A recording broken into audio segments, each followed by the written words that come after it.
My best friend secretly planned to replace my husband for 7 years. You're too codependent on him. You'd be happier with me. I told him, you were never my backup plan, and you never will be. 4 days later, I confronted him face to face and ended everything. Now he's crying, begging me to leave the door open. But it's locked for good. I honestly don't even know how to start this without sounding like I'm overreacting.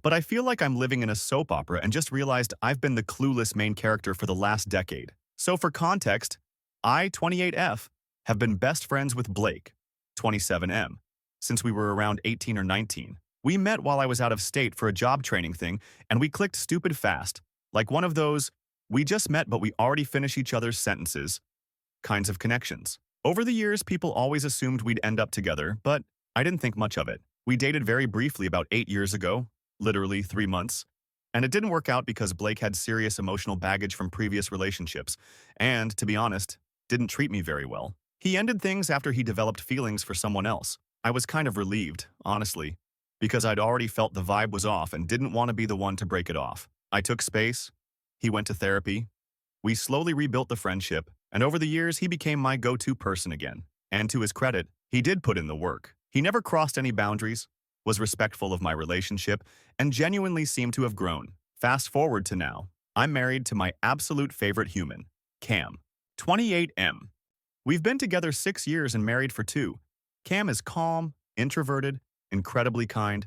Basically the human version of a cup of tea and a warm blanket on a rainy day. Blake met him pretty early on, and they got along well enough at first, though they were never particularly close. That didn't feel weird to me.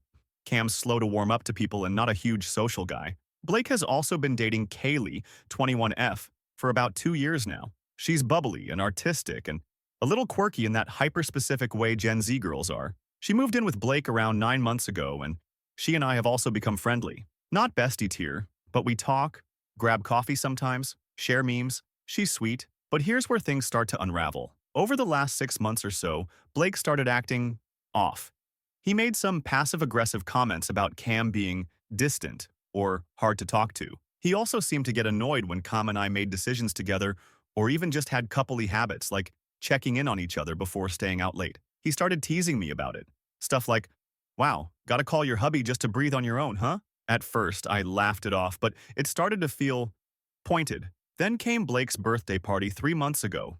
He invited Cam and me over for a little game night with a few mutual friends. Everything was normal until it wasn't. Blake suddenly started going off on me in front of everyone, like full-on criticizing my career choices, saying I wasn't pushing myself enough, that I'd plateaued, and that I used to be more ambitious. In front of people, at his birthday. Cam and I were so stunned we just kind of blinked at each other for a few minutes before I awkwardly shut it down, and we made an excuse to leave. The next morning, Blake texts me saying, hey, you seemed off last night.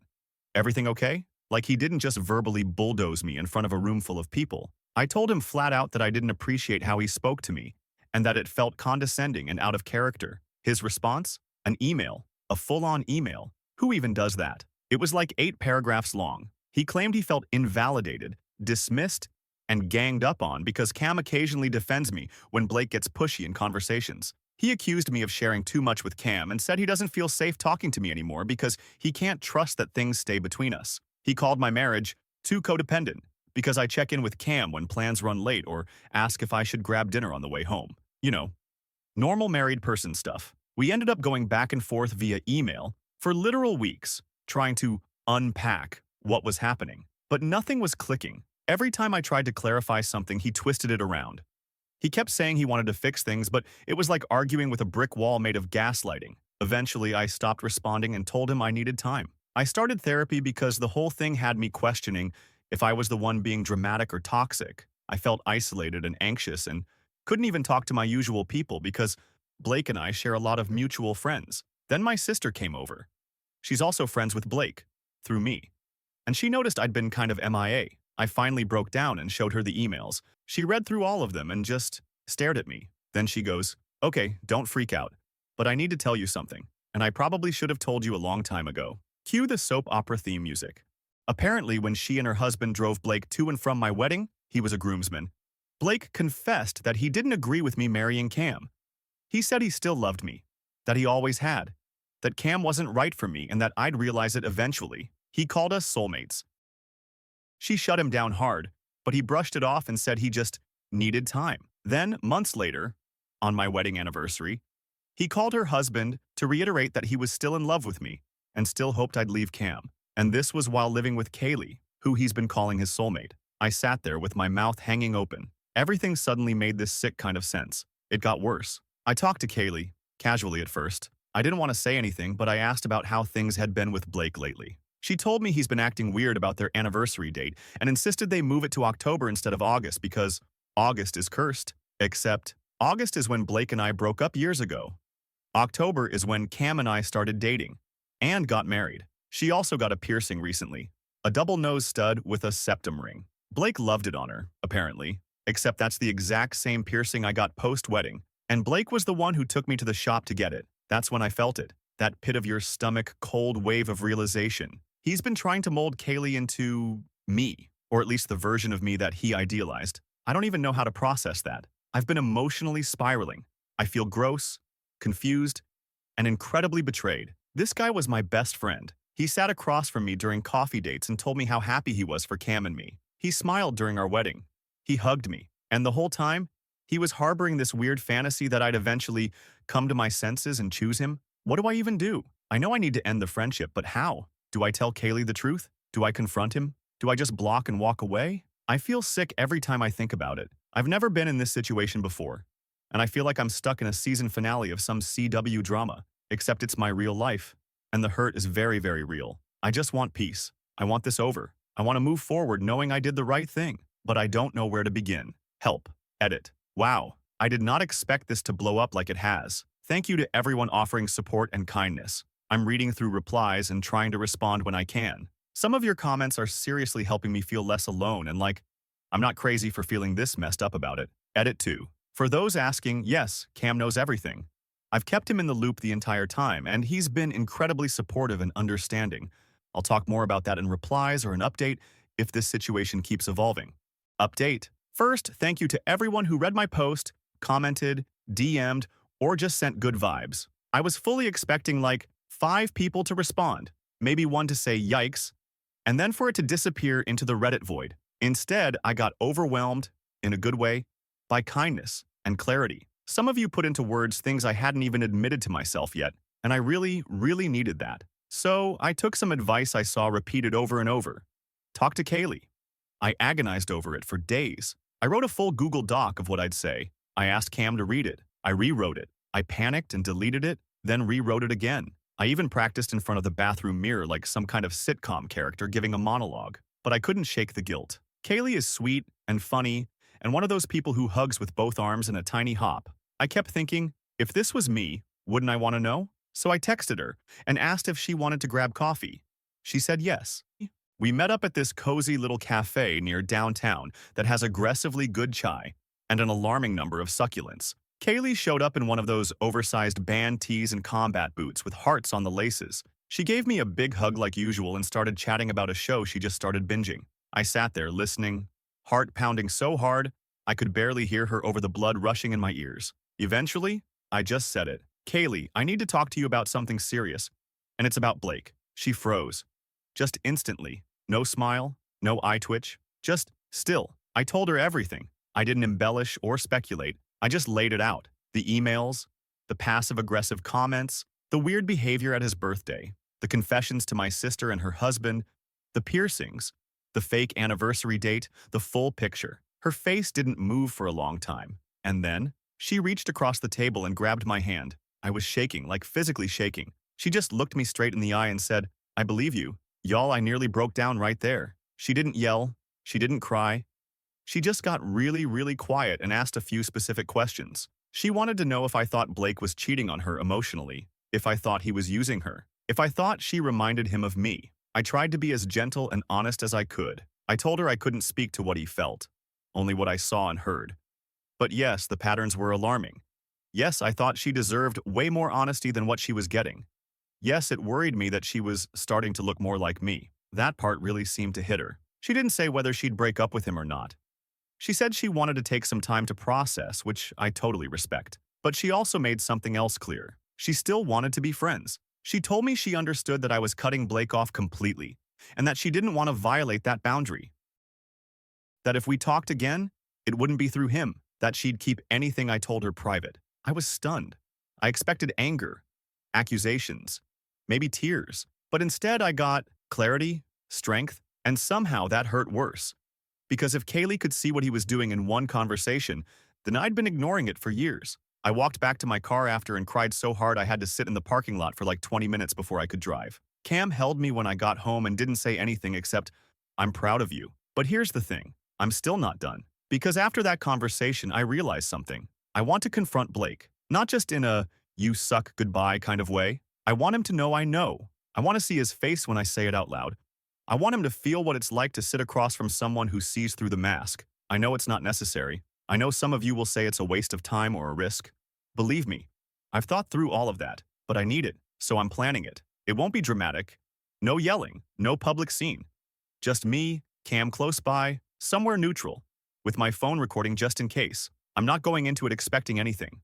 Not closure, not remorse, just honesty.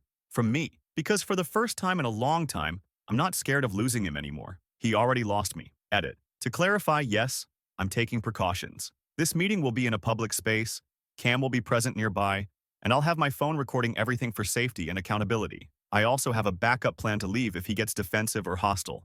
I'm doing this on my terms. Update 2. It's done. I met with Blake last night. This is going to be a long one, so buckle in. Also, slight trigger warning.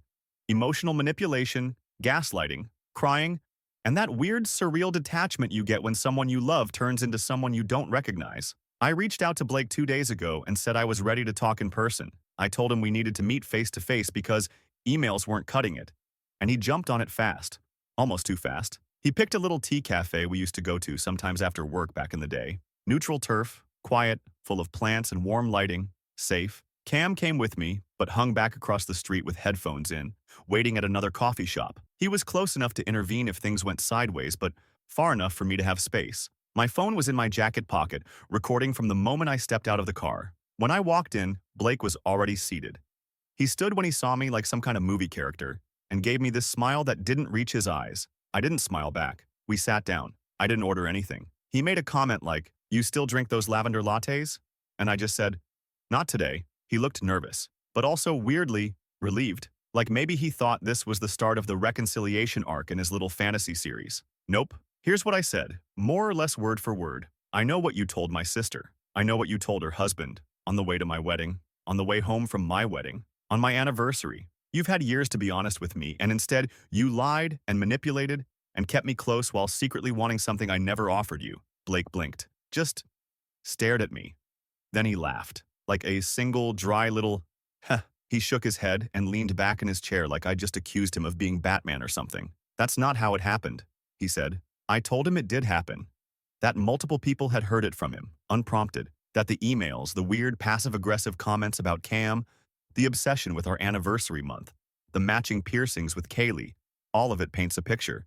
And that I was done pretending it didn't. Blake didn't deny it right away. Instead, he started going on this convoluted spiral about how feelings are complicated, and how he was in a dark place back then, and didn't know how to deal with grief and loss and change. He kept using the word ambiguous.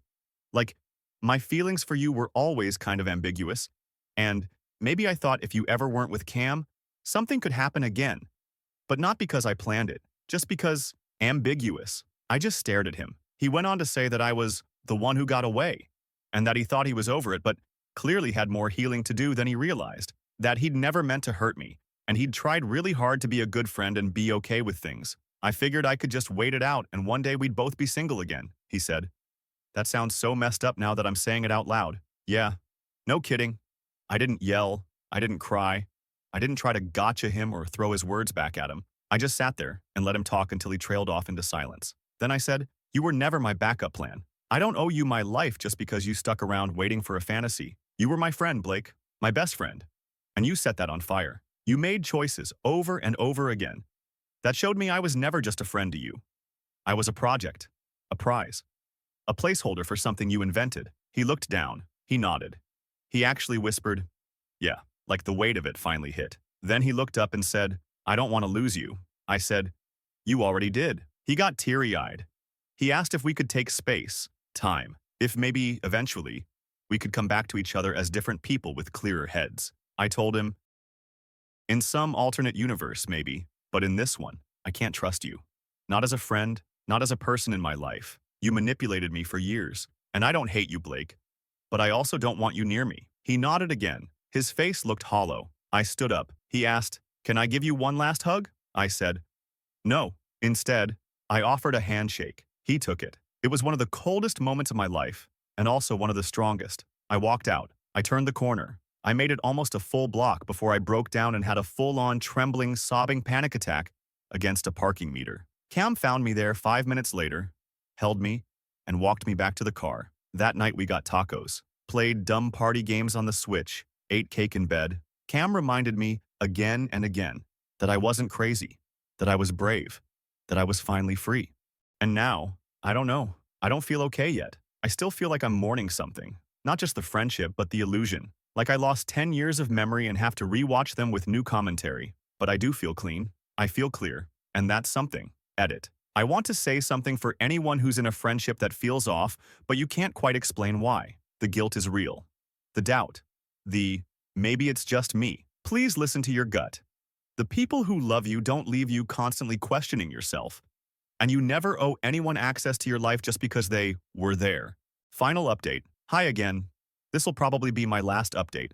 It's been 2 weeks since I confronted Blake, and it's been weird, quiet mostly. No surprise texts, no unannounced visits, no cryptic emails or late night, I just wanted to clear the air nonsense, just silence, which honestly is louder than I thought it'd be. Kaylee and I talked again. She reached out a few days ago, not to talk about Blake, but to send a meme about the haunted doll island in Mexico because you're the only other person I know who finds this hilarious and also vaguely terrifying. We ended up chatting a bit. She's still living with Blake for now, but mentioned she's applying to jobs in another city. She didn't say outright that she's leaving him, and I didn't pry. It's not my story to steer. But what mattered to me? She kept my confidence. She didn't use our conversation to guilt-trip me.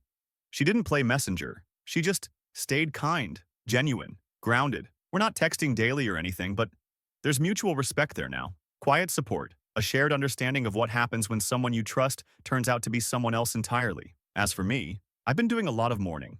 And not just Blake, I'm mourning the version of myself who didn't see it, who laughed off the red flags, who called it just his personality when he got controlling, or dismissive, or weirdly competitive with calm. I'm mourning the missed moments, the subtle manipulations I now see in hindsight, the way I used to second-guess whether I was too close to Cam, whether I was sharing too much. The way Blake made me feel guilty for being happy, that's gone now. Cam and I have had some of the best, most honest conversations we've ever had in our relationship lately. Not because we needed to fix anything, but because we realized just how much we've quietly protected each other over the years, and how thankful we are that we built what we did. He told me, it's wild how you can know someone for a decade and they still end up a stranger.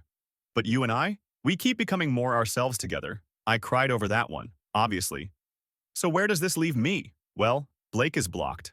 Everywhere. His emails are filtered to a folder I don't check. I haven't heard from any mutual friends, which tells me Kaylee probably hasn't said anything. And if Blake did, nobody's buying it. I gave my therapist an emotionally dramatic but satisfying recap, and we high-fived about boundaries. I'm starting a new creative project Cam and I have talked about for years, but always put off. I've been sleeping better. I'm breathing deeper. I still get pangs of sadness. Random memories will hit me like a sucker punch. Him cracking jokes on a road trip, giving me the world's ugliest birthday drawing, talking me through a panic attack at 3 a.m. in college, the real parts of our friendship. But I'm learning how to hold those memories with softness and detachment, like museum artifacts. I can acknowledge them, feel them, and then leave them where they belong. In the past, I still have my people, my marriage, my joy, and I've got this odd little internet moment too. This post, and the hundreds of strangers who commented, messaged, encouraged, and reminded me that trusting my gut isn't a crime. So thank you, truly. If you read this far, if you gave advice or just listened, you helped more than you know. Reddit can be absolute chaos, but somehow this corner became the exact lifeline I needed when my world was tilting sideways.